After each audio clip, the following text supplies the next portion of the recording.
Hello and welcome to another episode of On the Floor with Wayne and Rob. I'm Wayne Highlander, National Sales Manager for Bone Adhesives. And I'm Rob Johnson from Bone Training. How we doing, Rob? Oh, I am super good, man. How you doing? I'm fantastic, man. I couldn't be any better. Oh, you can tell it's the Friday before Labor Day, huh? Everybody's smiling. Everybody's happy. Yep. All right. So Kind of sucks though, doesn't it? For what? This Labor Day weekend was a lot tougher when I was a kid than it is now. Do you remember Labor Day when you were a kid? No. Wow, that's right. You just had that horrible childhood. Every day was terrible for you. I was probably working. Yeah.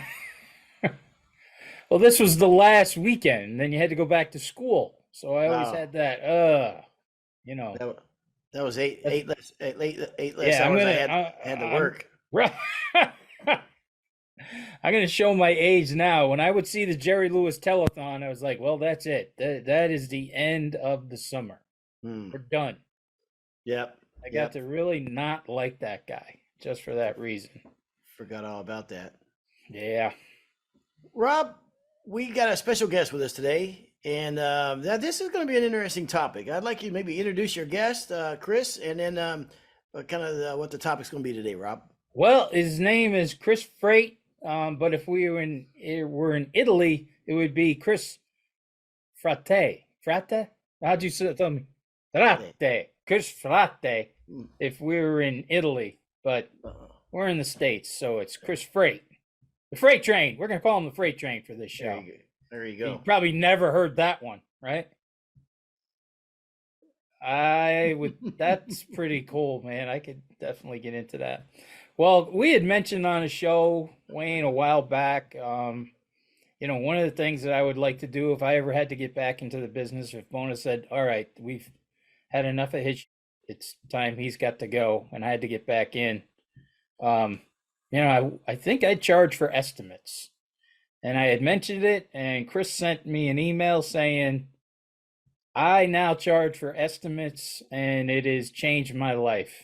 And I mean, look at how happy he is, man. Awesome. So he contacted us and said, man, I would love to be on the show and tell everybody what I'm doing, how I did it. And so take it away, right. Chris. Well, before you do that, let's start with this. What's your name and background, and where are you from? So Chris, my middle name is Pasquale. My last name's Frate. From Cleveland, Ohio. Grew up in Cleveland, been here all my life, changed around some different cities throughout the years. And my company is called Pasquale Floors. We've been around for about 21 years now. Wow. And so we started off slow, just me doing everything for 7 years, all the estimates, all the work, everything. And then after about 7 years, we took on our first employee, one of our first employees. His name was Ryan. So Ryan is still with me to this day. He's been with us about 14, 15 years now. And then we just kind of slowly built after that. Probably it was just Ryan and me for probably, I guess, 7 years or so. And then we started taking on some new guys, and just, as the business goes, you take some new guys on, you don't really know how to retain them or keep them and make them feel special. So lost a couple guys. And then right now it's me and Ryan. And then we have two other guys. I'm sorry, 3 other guys. So there's a total of 5 of us. I'm kind of more so, I got out of the field about, probably about 4 or 5 years ago. And so spent most of my time lately just working with the guys, getting them all trained up. One of our big focuses is the client experience, making sure the client's happy, they know what's going on, what time we're getting there, what time we're leaving, what bathroom should we use, all the good stuff. And we're slowly, the next year or so, I think we might take on 2 more, and then just kind of pause right there and just kind of maybe feel that out and do that for maybe the next 10, 15 years, however long we're going to do this. So that's a little bit about me so far. Okay. How'd you So get your start in hardwood floors? So, Generational thing? no, no one in my family was ever in the trades. My brother's an engineer. My mom did like secretarial work. My dad used to work in hospitals. So, basically, I got out of college. I started doing some bartending for about 10 years. And while I was doing the bartending, I started buying some rental properties.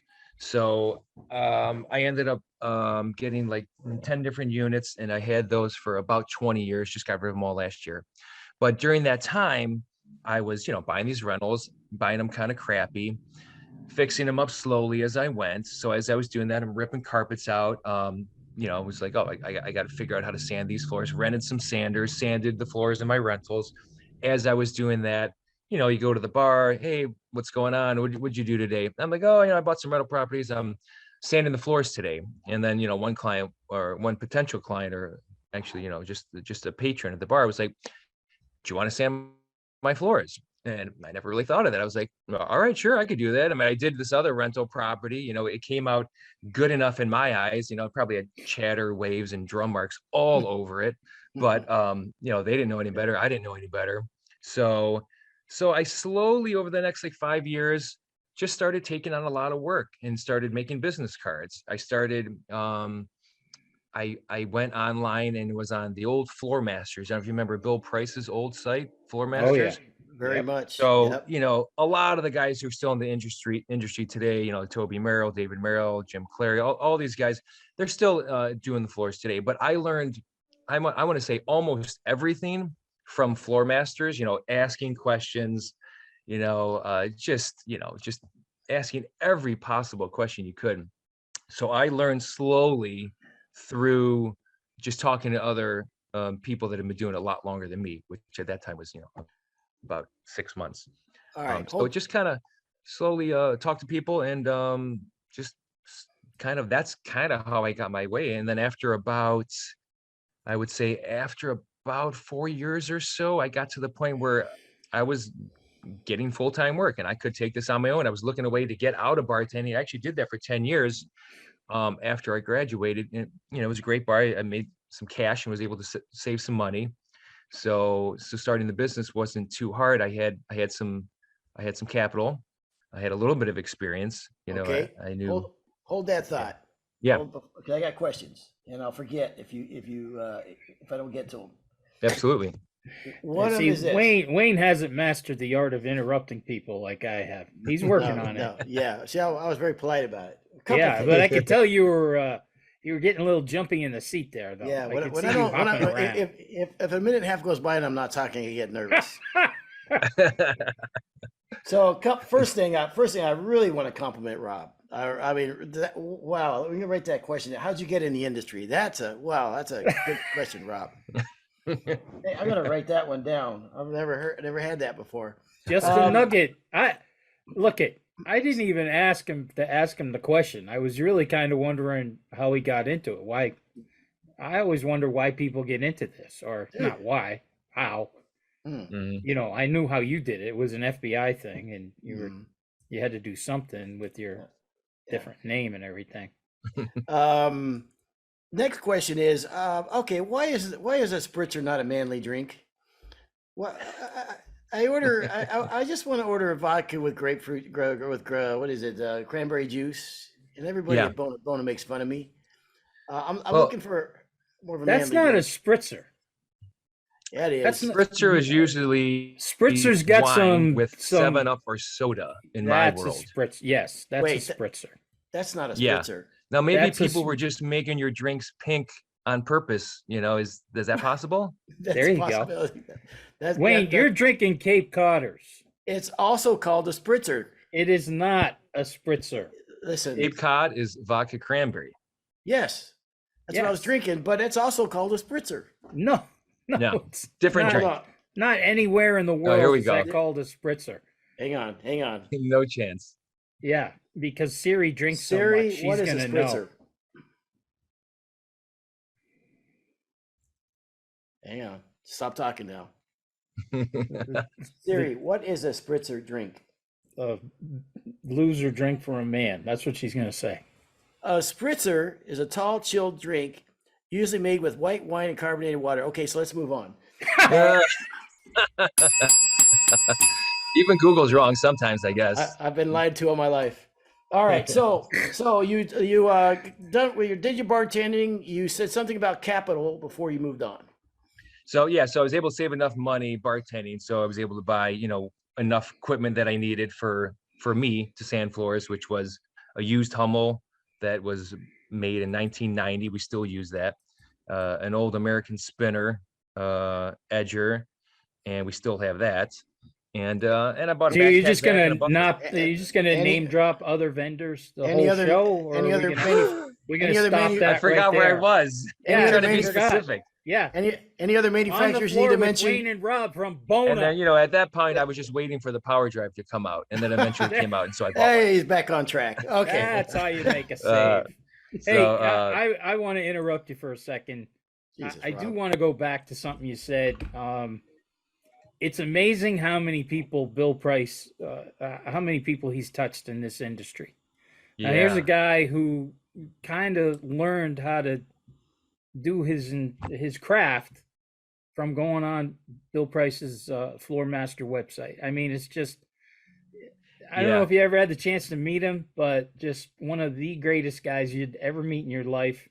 You instantly fall in love with the guy because he just has this uncanny way of making you feel like he's known you forever. But Yeah, it's I remember- amazing how many people in the industry that he's touched. Yeah. I remember asking a question about water popping one time, and he called me and he just walked me through the whole thing. He gave me his take on it. And, I always remember that, I mean, I learned everything through his site and all the people that were on that site. So yeah, it was So very he informative. took the time and actually gave you a call. Gave me a call out of That nowhere, is so Bill Price. So Yeah. I mean, I didn't know the guy. I didn't, and, Yeah. but I have great couple, guy. Yeah.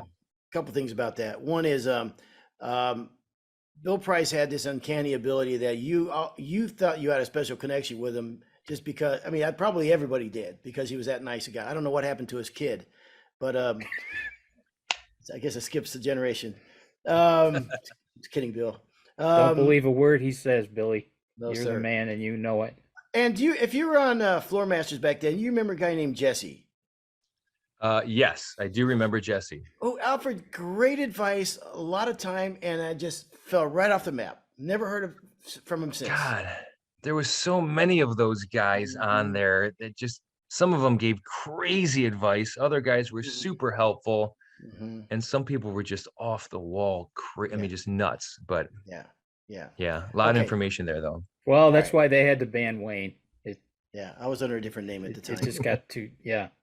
Yeah. Jesse, his real name until the FBI put him in the program. Was that Wayne? No, Yeah. no. I'm just kidding. No, Jesse was his real name. No.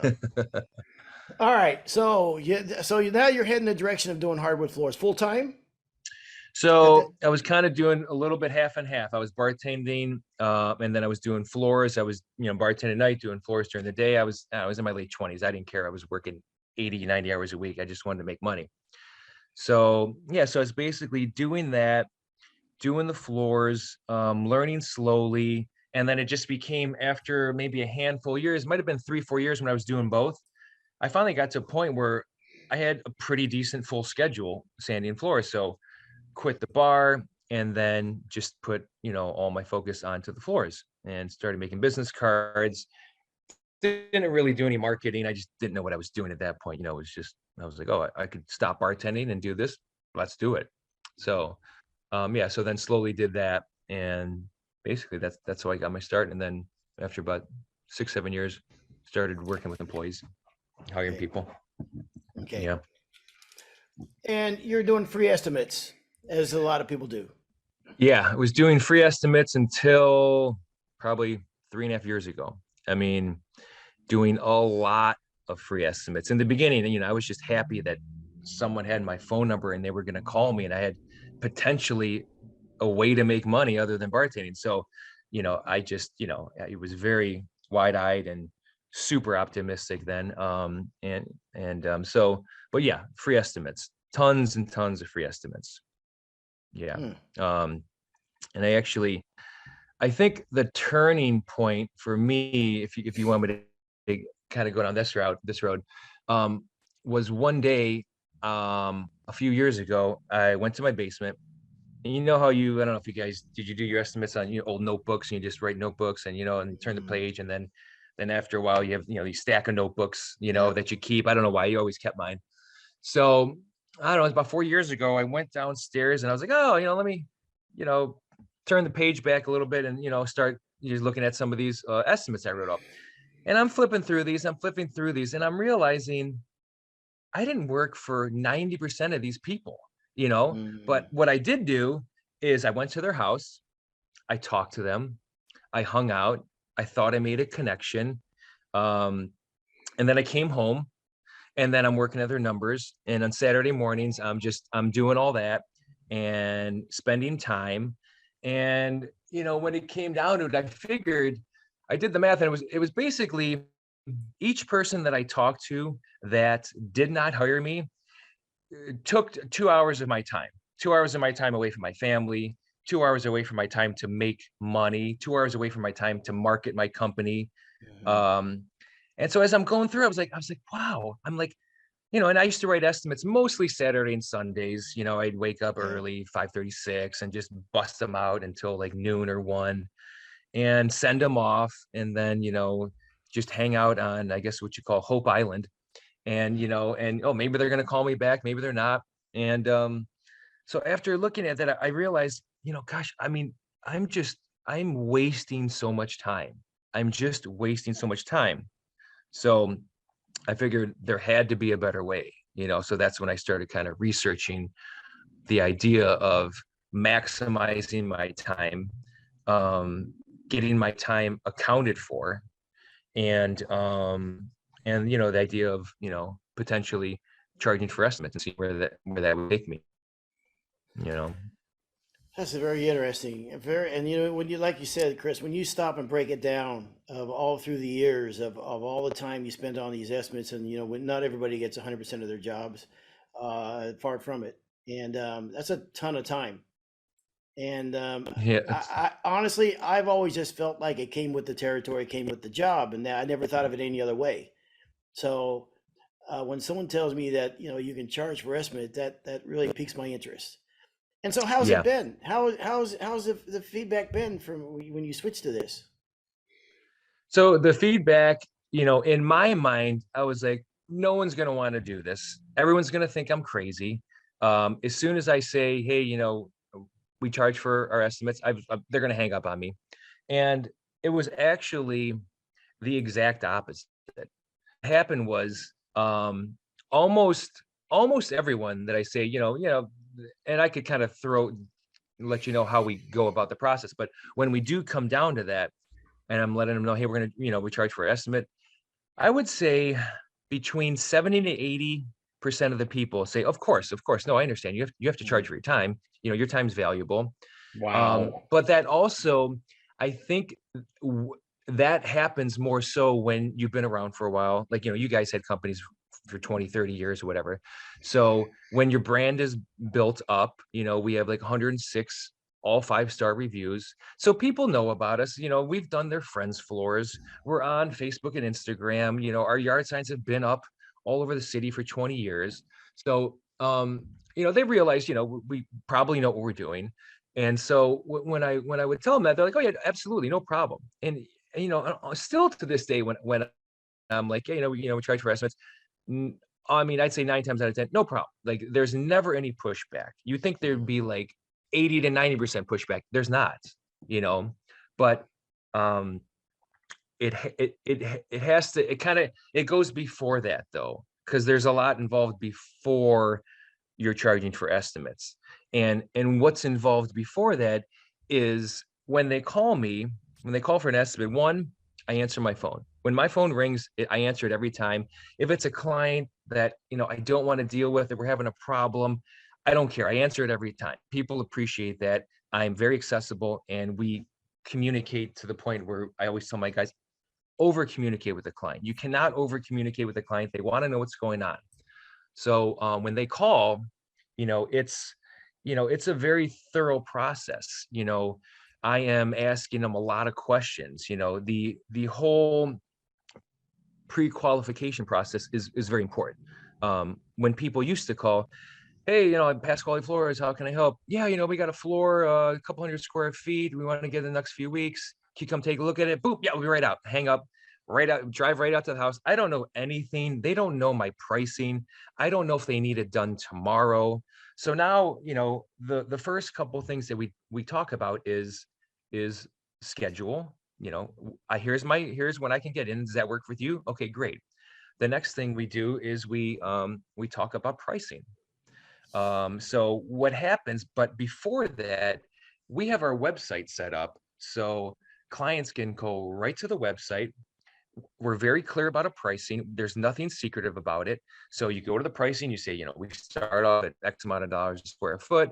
We can go up to this. You want to do a pre-finished board repair, here's the price. You have screen and recoats, $2.50 a square foot. So we're very transparent.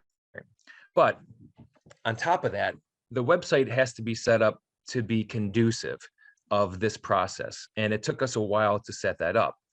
And what that looks like is when you go to our website, front and center, it says get an estimate. So those are our free estimates, so when you get an estimate, people just punch in their information. They punch in the pictures of the rooms they want to take care of, and then they give a square footage of the rooms. Now, the only pushback is, I don't know how to take square footage. And then it's like, it's just length times width. You could give it to me in inches by inches. So literally that's almost the only pushback we get with that. So they get to the website, they punch in their pictures, their measurements, it comes right to me.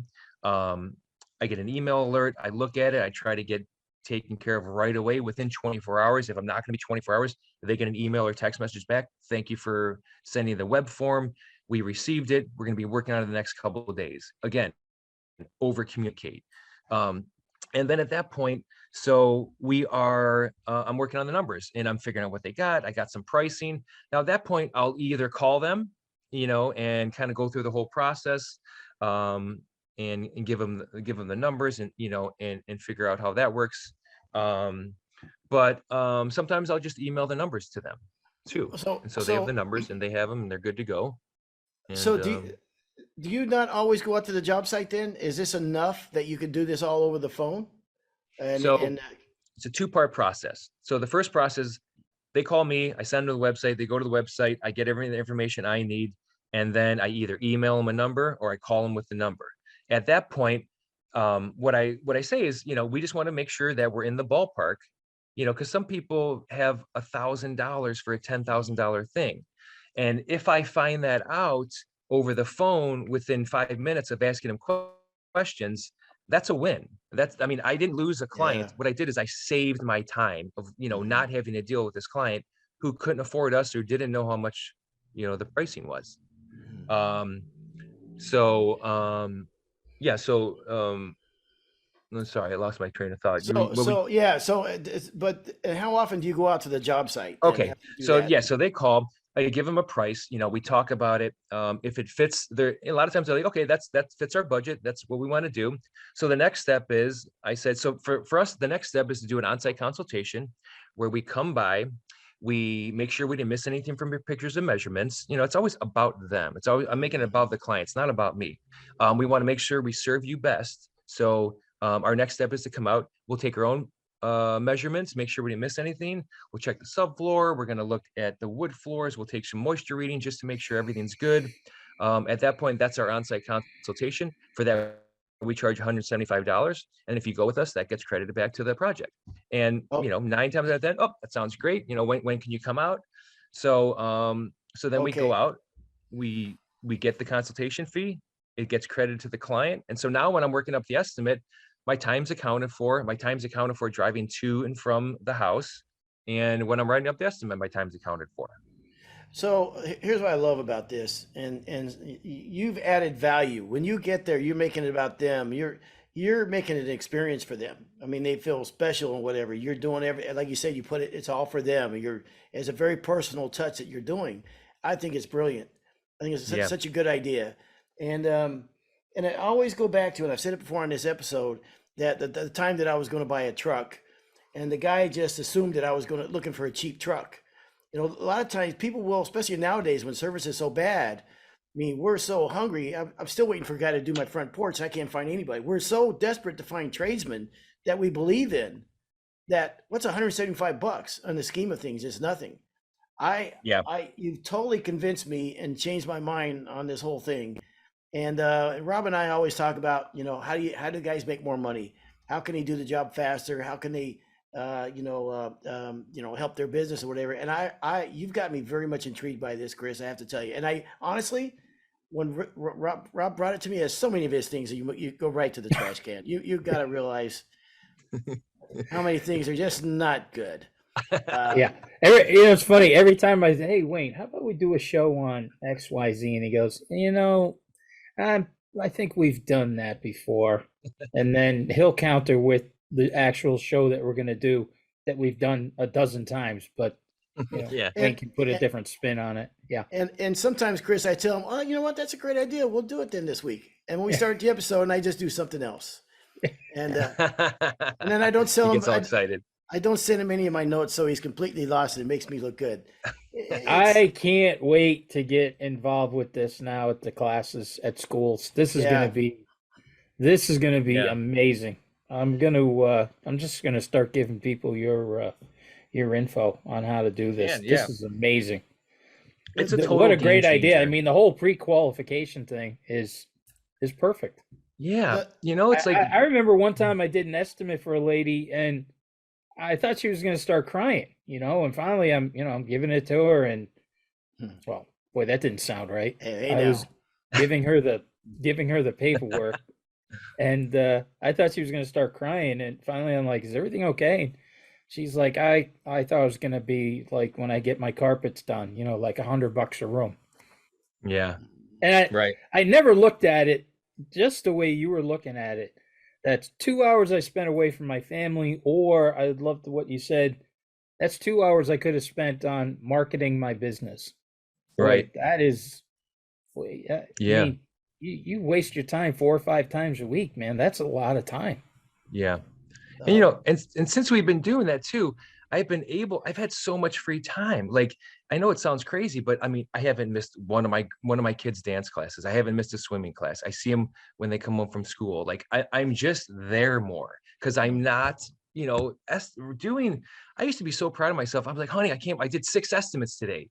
And I maybe close one of them. And I don't know why I thought that was great. I think it was just because people found us and, but people don't care about wasting your time. So you have to have your own sales process. And when people realize that you have your own sales process, they love it. They want, like Wayne was saying, people, just imagine everyone has a make me feel important sign on their head. They want to feel important.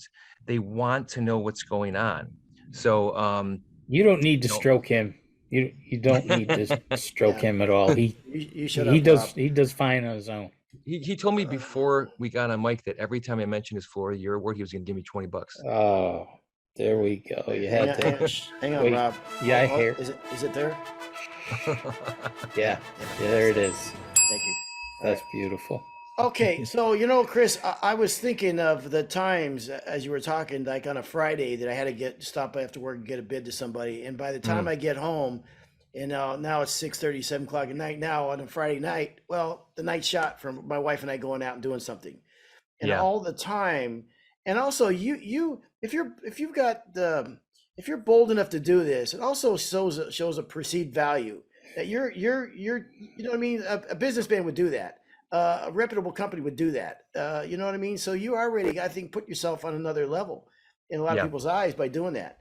And I tell you, man, there's so many positives about this. Has been any negatives at all about it? I mean, I was thinking about that question. No, there are no negatives. There really are no negatives about it. It's been the best thing we've done for our business. It saved me the most time. It's made the company more money because like we said, I can focus on more important things for the company, training the guys more, letting the customer know what's going on more, keeping them abreast of the situation, working on the business more. So there is absolutely no downside. The only downside would be in my mind thinking this wasn't gonna work. I mean, granted, there's some time getting the website set up and then getting your sales process set up. But like I said, was trying to say before, people love when you have a sales process. So when they call you, they want to be guided through and then taken to the end.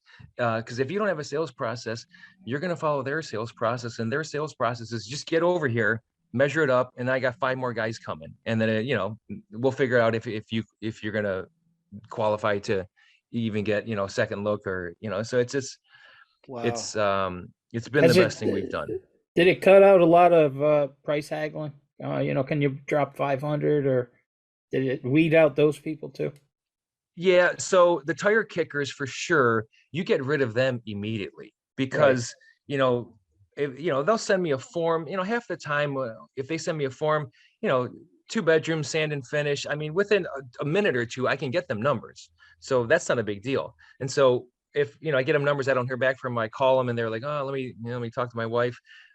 Again, those are all wins because those are people that I did not have to waste my time with. They were never going to be my client. And within 2 minutes of them sending me the estimate, I sent them a number. Oh, that's 3 times what I thought it was. Fantastic. I'm moving on to other people that are going to spend money with us. I think one of the biggest takeaways from this, Chris, is what you just said, where is if you don't have a sales process, you follow their sales process, and everybody, these are not business people, or these are people that only have their own interests at heart. I Yeah. think that's brilliant. Rob and I Mm. have done a lot of shows on like, making money for your business and what have you. And honestly, much of it was erroneous. Rob took a class on accounting once. Once we did the math, it really wasn't true what we said. But this This is special. money, baby. Yeah, This is money. Oh my I God, this is great. I love the time that it frees you up. I really do. And adding up all those hours that we spent doing free estimates for nothing. And like I say, if you get the job, you can build it back to them or whatever. But I really, really think this is a great idea. Yeah. So my close rate went from about 25% to over 95%. Because once I go to the house, they already know the price, they already know my timing, they know everything. We've talked, they understand that I've listened to their project, I know what's going on. And like that's so invaluable. Like from 25 to over 95% close. I mean, By the It's time you get to the house, you're on a whole different comfort level with these people. yeah. yeah, I mean they Yeah. know everything. Now it's just a matter of me double checking, Yeah. figuring out where their 220 line is, and just going through just the specifics of what they want to talk about. Oh, what kind of color do you want to do? Isn't this going to look great? The, Talk about the process. And so the, it's been to a your no-brainer. I mean, to your best to thing your we've ever did for sure. sorry to interrupt you. And to your point, I mean, the more you can make it feel about them that we want you to have a good experience. We're looking out for you. The more you can put Yeah, it that direction, the more value you're adding. Everybody yeah, wants to come away. We've all spent money with people that are just we want them to give them the money because they're doing such a good service. We feel like we're in good hands and what have you. So I just think this adds so much value to just getting your floors done because the prospect of people bringing in a sander with that creates dust and it's loud and hooks up to 220 and there's chemicals involved, for a lot of people that's a scary proposition. The more yeah, you can, and sometimes I don't think we realize it because we do it every day. It's yeah, second nature to us. But yeah, for a homeowner that's got a couple kids running around and what do I do with the dogs and the cats and how are we gonna get in tonight? If we put right. ourselves in their shoes, and one of the most powerful things someone can do is look at it from somebody else's perspective. Yeah. And and those are a couple questions that we like to ask, which is right on the theme of that is, do you have any kids? Yeah, we got a couple of kids. Is there a nap time? Oh, yeah. Well, what time's a nap time? We can take our break while your kids are napping. I mean, Wow. they love that. Another thing is, have you ever had contractors in your house before? Yeah. Uh, why don't you name some things that they did great? And could you also name some things that they didn't do great? So we can be abreast of that and figure out what's going on so we could make this as easy for you as possible. It's not about us. It's about they're letting us into their home. it's all about them. It's about making them comfortable. You know, we've had contractors in our house the past couple of years, and once you do that, you see it through a whole different lens. You know, you're like, oh, okay, so he didn't take his shoes off. He walked right past my daughter, didn't even say hi. And it's like, it's all those little things that just become one huge thing, Wow. So I am so dude, you can sell, Chris. You're good, man. You are. You're good. I can He's tell, got man. me, man. Absolutely. Yeah. This is awesome.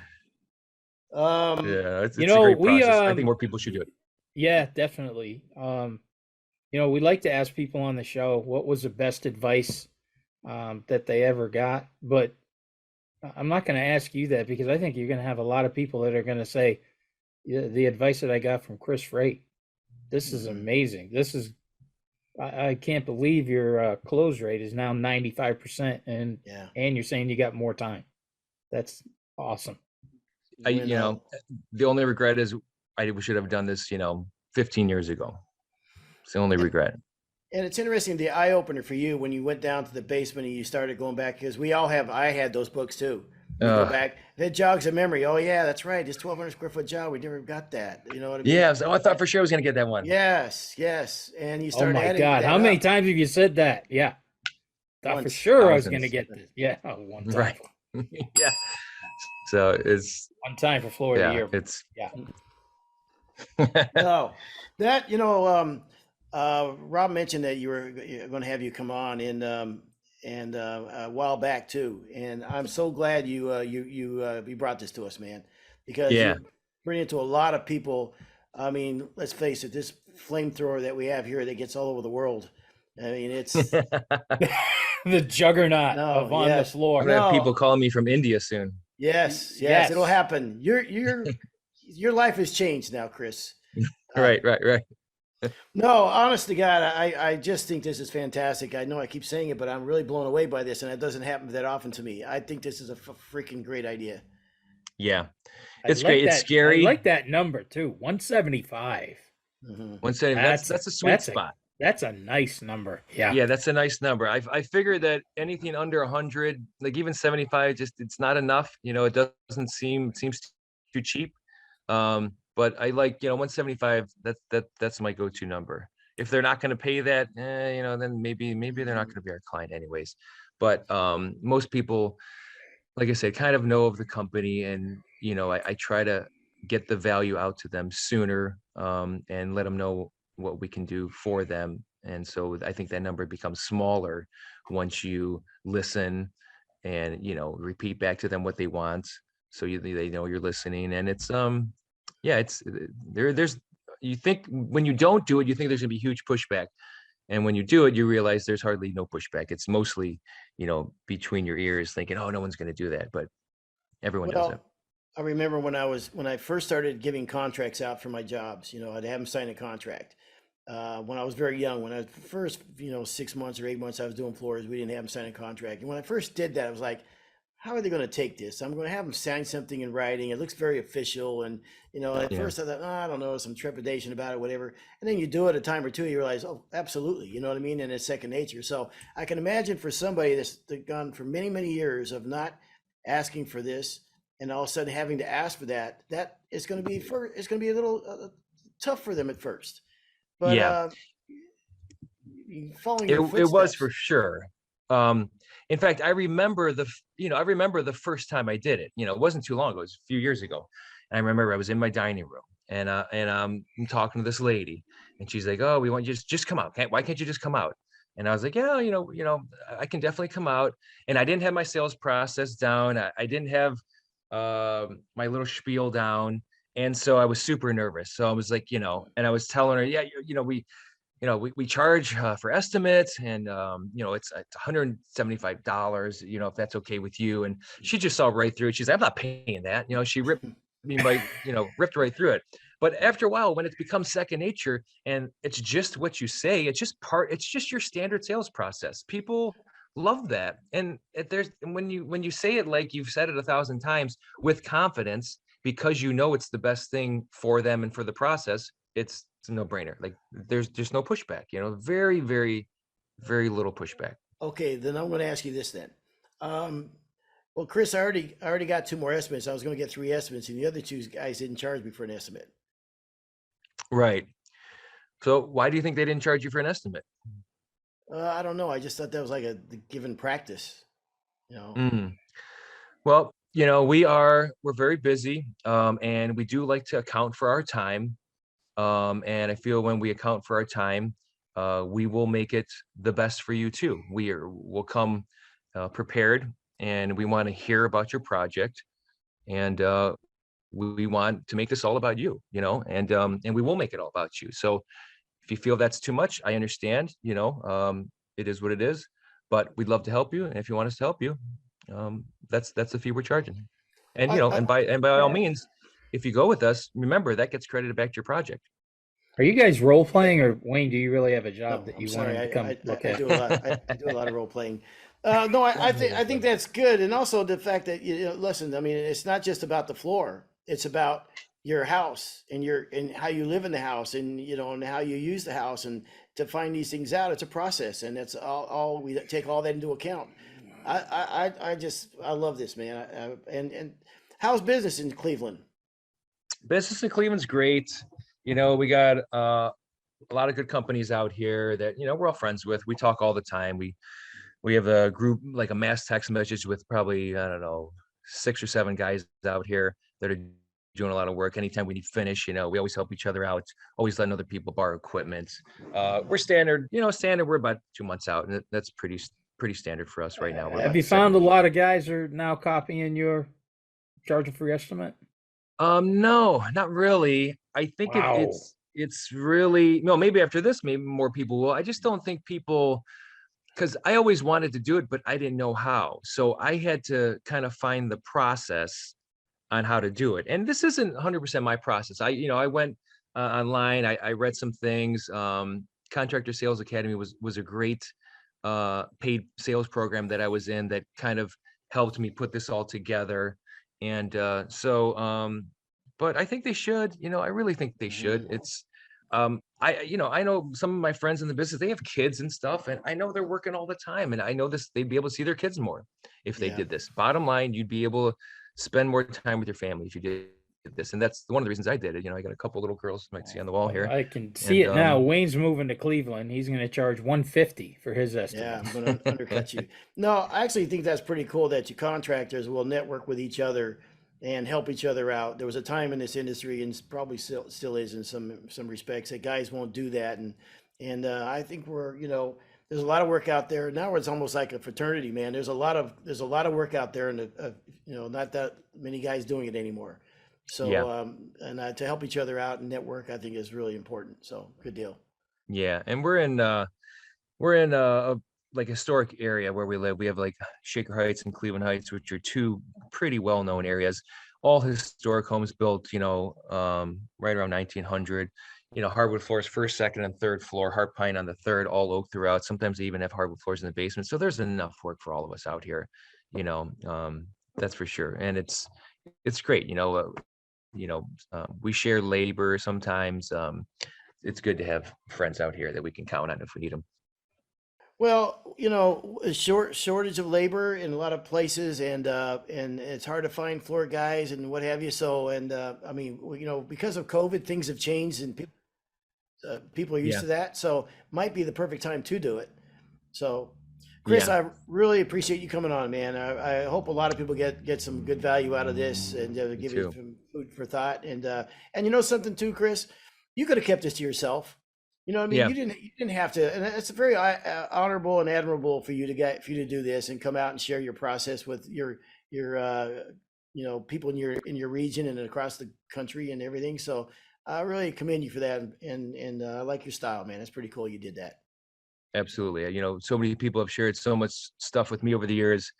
There's no secrets, we're all out, we're all doing the same thing, so hopefully I save some other people time and they can hang out with their kids more. Very cool. Well, listen, and also thank you for listening to the podcast where we got you. Absolutely. Yeah. Huge fan. Yeah, thank you so much. And so listen, this has been another episode of On the Floor with Wayne and Rob. Please stay tuned for another episode.